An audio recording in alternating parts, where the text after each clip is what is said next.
Good morning, students, and welcome to the new year, um, year 2021. Dr. Madhuri Chatterjee here from BBT Government College, Chimanpura, and I'll be continuing with modals. As I said, modals are the verbs, are kind of an auxiliary which are used before the verbs. I had introduced you to can, could, shall, should, will, would. Now, if we go to some more kinds of modals, you can add to them. Suppose have to, would, should, used to, ought to, need, and be to. Now these are not so regularly used, not so frequently used, but I need to explain them to you. Have to shows a kind of unwillingness of forced circumstances. I have to do it. I don't like doing it, but I have to do it. So there is a kind of reluctance, but there is also a need to do it. So there's an unwillingness. So there you have to use the word have to. Would would is wish. It's a polite request, a habit of the past. I would have been. I would have been that, and I would have been a better person. I would have been able to achieve much more. So these are something when you use the word would. Should introduces shall and should. Should introduces explains more necessity or advice or blame or recommendation or reproach or regret. So I should, there can be different kind of sentences. I should be doing this. I should be following some rules. I should have been a better person. I should have not trusted him. So there can be a blame game, there can be necessity, there can be a regret. So you use should. Used to is a kind of repetitive action in the past. I used to be a good singer, and I used to be a player, and I used to study there, and I used to do that. Whatever you did in the past, then you use the word used to. Ought to is a moral duty. As I said, I ought to take care of my parents. It's a moral duty, it's an insistent advice, it's a strict recommendation. Need denotes necessity, and B2 um, shows an obligation arising out of an arrangement or agreement. So it's uh, am doing this, I got to follow this, and been to. So that this is another kind of modal verbs. uh, we move now to some kind of negative ones also. After, as I said, must is infinite, you have to put to.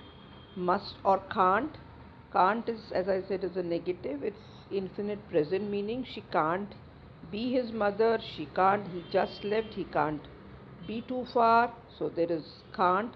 Then you have may or might. I've given again, he might be taking the next train, or she may be home. There is also have. She must have been in the garden when I called. So you can have use have. Then you can use have as a past participle also. You can't have seen her. Have can also be used as a past participle.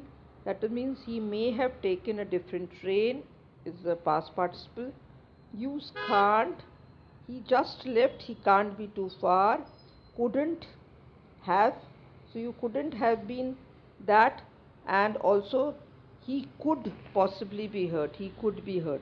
So it's may, might, can't, and must. How you need to use them. Modals of obligation and probability. When you say, now I've made a different kind of a chart here. Obligation. For obligation, you can remember this way also. You generally use must or have or will. You must not smoke.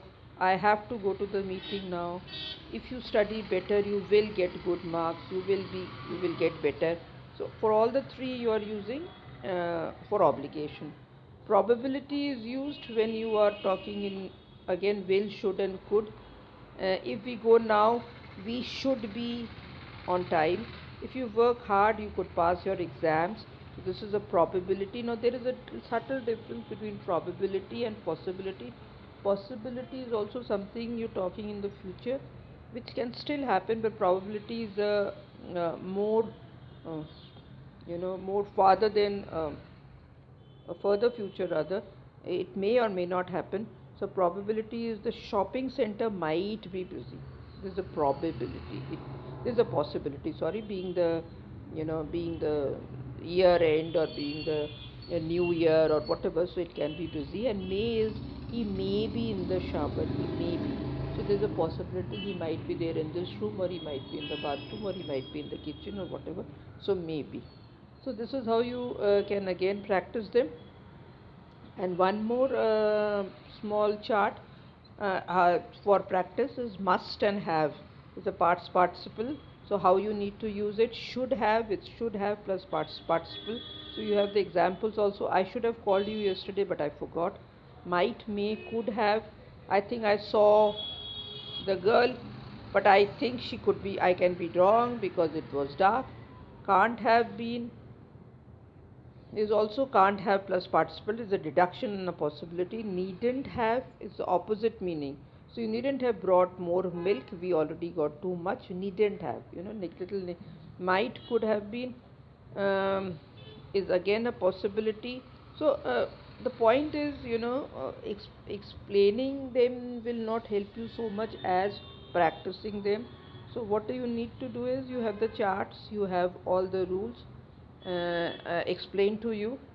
Start practicing, and some more sentences given for you of what I just explained. This is would have, could have, may have, might have, should have, must have, should have, didn't have, ought to have. So you have, if I guessed the future, I would have taken some precautions. And could have, you could have taken the exams. I may have passed the maths exams. I might have been a little more careful during pandemic, or you should have listened to the teacher, or you should have listened to uh, uh, the rules, the pandemic rules. Shouldn't have, you shouldn't have you know done you shouldn't have gone without a mask, as you can say. You needn't have brought it because I have already got it. And ought to have, you ought to have warned me earlier.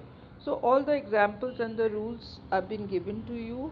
Now you start practicing these two